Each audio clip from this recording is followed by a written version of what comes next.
Pastor John, it's not uncommon, of course, for people to point to you as a primary cause in the recent upsurge in Calvinism here in the States. Most recently, in his November 12th blog post, Roger Olson, who is an Arminian theologian, points to you as well. He writes this, quote, "People often ask my opinion about the causes of this wave of new Calvinism among American evangelical young people. I give much of the credit for it to John Piper.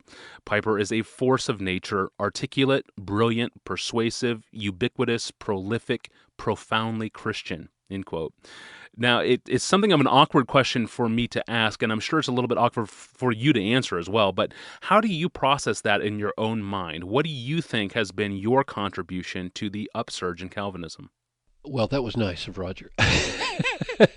He's not always that nice to me, and so thank you, Roger, for those over the top words. But I don't know, and I don't think anybody can know how anybody's investment in a cause has its causal effectiveness. We can see what people do, but we can't draw very confident conclusions that the doing of that produced this.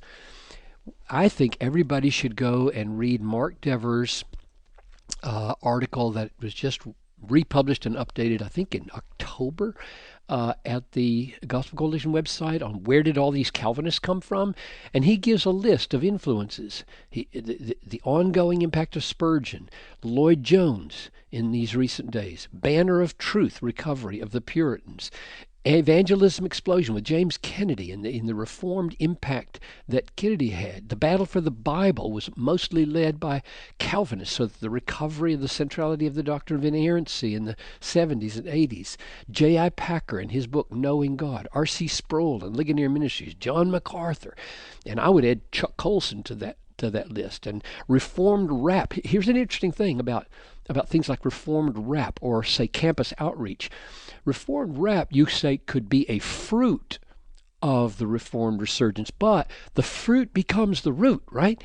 In other words, when something emerges as significant as that, it then becomes a causal force itself. So it was a fruit, and now it's a root. So I would just make sure before anybody thinks John Piper is Mr.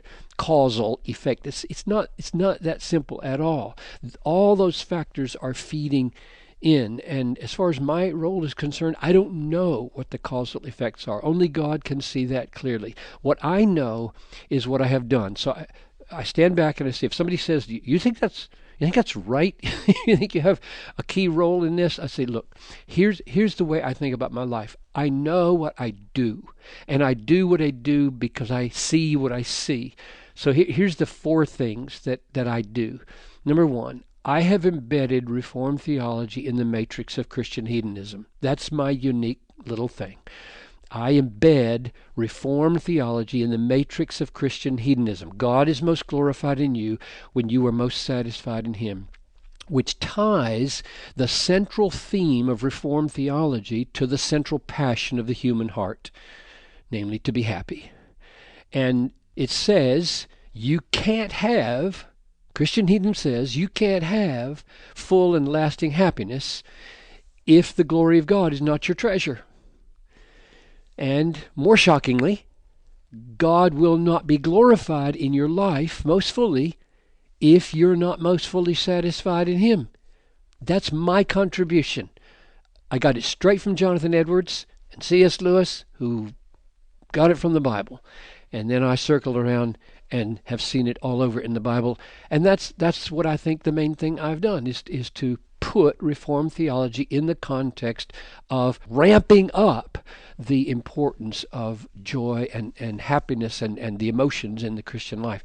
Second thing I've done is preached in one place for 33 years so that the message is proven in a people. It's not a clever shtick for rambling conference speakers. It's the bread and meat of real people from the cradle to the grave, living and dying. So I think sticking in one place, preaching in one pulpit for 33 years, only had one church in all my ministry in order that I might not run from one hard place to an easy place. I just just stayed right there, and I found that this glorious truth of God's God-centeredness really makes a whopping difference in the lives of ordinary people at every stage of their lives. The third thing I do is I write. I say with Calvin, I learn as I write as I learn. So there are a lot of books by John Piper, all of them saying the same thing, because I have tried to apply in all kinds of areas of life that central truth that God is most glorified in us when we're most satisfied in Him.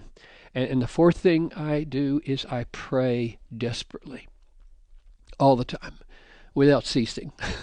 I'm always desperate, and so I'm always crying out to God to help me hold on to the gospel in my life. I do not take for granted that I will finish well. I never took for granted for 38 years that I would stay in the ministry. I always felt vulnerable to being angry, vulnerable to being resentful, vulnerable to being lustful, vulnerable to being proud, vulnerable to being lazy.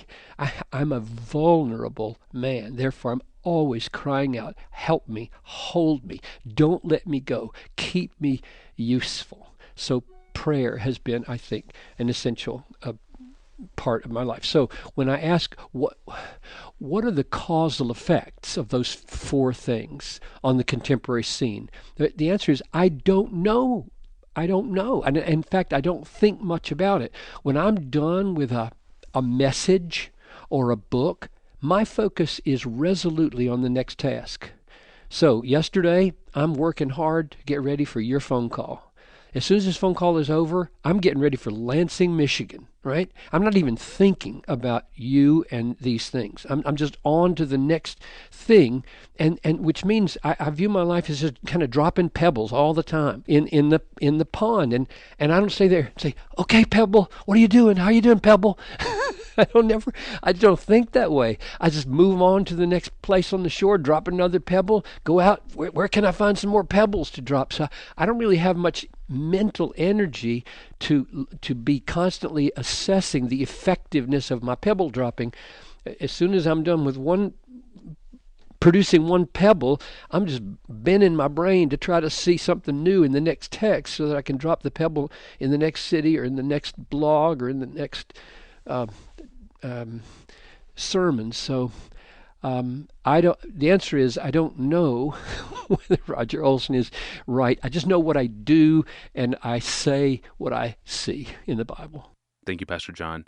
And once again, you can find Mark Dever's thoughts online most easily in a blog post on October 24th of last year on the TGC website. You can Google the title, "Where Did All These Calvinists Come From?" ? And you should find it. And tomorrow I want to ask another question raised by Roger Olson's recent blog post. So where is the Arminian version of John Piper? I'm your host, Tony Ranke. Thanks for listening.